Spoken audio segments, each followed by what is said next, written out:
ఒక్కసారిగా మంచి కురిస్తే నమ్మగలవా? అలాగే ఒక్క రాత్రిలో నీ ఇంటి ముందున్న చెట్టు పెరిగి కాయలు కాస్తే నువ్వు నమ్మగలవా? మరి నీ చుట్టూ జరిగే వీటినే నువ్వు నమ్మలేనప్పుడు నువ్వు మంచోడివి అంటే ఈ లోకం ఎలా నమ్ముతుంది? అందుకే నెమ్మదిగా పైకెత్తు. నిన్ను ఎవరూ పట్టించుకోలేదని, నీకు గుర్తింపు దొరకలేదని అలా నిరాశపడి ఆకాశాన్ని అందిపుచ్చుకోవాలి అనుకోకు. ఎందుకంటే ఆ ఎదుగుదల బహుశా నీ కష్టం పైన వచ్చినా కూడా దాన్ని ఎవరూ కూడా ఒప్పుకోరు. నమ్మకం గురించి పోరాడకుండా, ఫలితాన్ని పట్టుకొని వేలాడకుండా ముందుకు వెళ్ళు. మనకి రాసి పెట్టి ఉంది అంటే అది మన గడప దాటి ఎప్పటికీ అలాగే ఎక్కడికి పోనివ్వదు. గుర్తుపెట్టుకో, నువ్వు ఎప్పుడూ కూడా ఆశించే దశలో ఉండకు. అది నిన్ను ఇబ్బందుల అంచుల్లోకి నెట్టివేస్తుంది.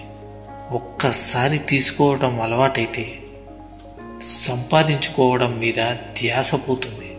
నీకు ఇచ్చేవాళ్ళు కూడా రేపన్న రోజున నిన్ను చులకనగా చూడక మానరు.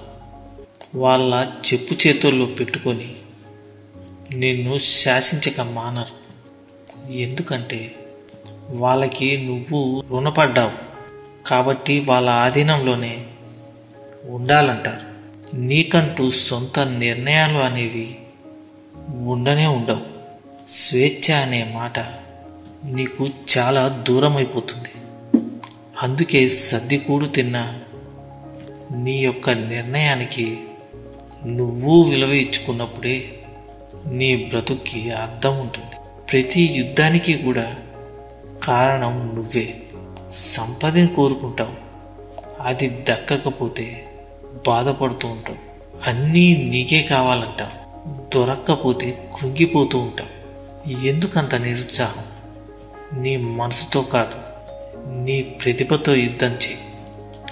నీకు కావలసిన ప్రతిదీ కూడా తప్పకుండా దక్కి తీరుతుంది. ఎందుకంటే ఇక్కడ మనసుని అర్థం చేసుకునేంత ఉదార స్వభావం ఉన్నవారు ఎవరూ లేరు.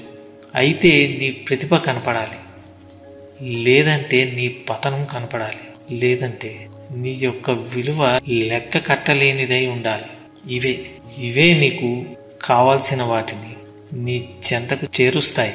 ఇది నువ్వు కాదనలేని సత్యం. అందుకే అనవసరపు యుద్ధాలను మొదలుపెట్టి నలిగిపోకు. విలువైన వజ్రంలా నిన్ను నువ్వే చెక్కుకో. నిన్ను మించిన స్నేహాలు నీ యొక్క ఆర్థిక ఎదుగుదలని నాశనం చేస్తాయి. చివరికి నిన్ను బికారిగా మార్చి నీ స్థాయిని నీ స్నేహితుల ముందు కూడా చెయ్యి చాచే స్థితికి దిగజారుస్తాయి. ఎందుకొచ్చిన గొప్పలు చెప్పు. ఉంటే కొనాలి, లేదంటే ఉన్న దాంట్లోనే తినాలి. అలా కాదు, అప్పు చేసైనా సరే ఆడంబరంగానే ఉంటాను అంటే అగాధంలోకి వెళ్ళిపోతావు. ఇది నీవు అనుకుంటున్నట్టు సమాజం కాదు, దండకారణ్యం. ఇక్కడ మేకెవన్నీ పులులు కాదు, మనిషివన్నీ రాక్షసులుంటారు. అవసరానికి వాడుకొని అనవసరం అనిపిస్తే ఎంగిలాకు విస్తరులా విసిరి పారేస్తారు. నీకు నువ్వు, అలాగే నీ కుటుంబం, ఇవే నీకు ఊపిరి ఉన్నంత వరకు తోడుగా వచ్చేవి.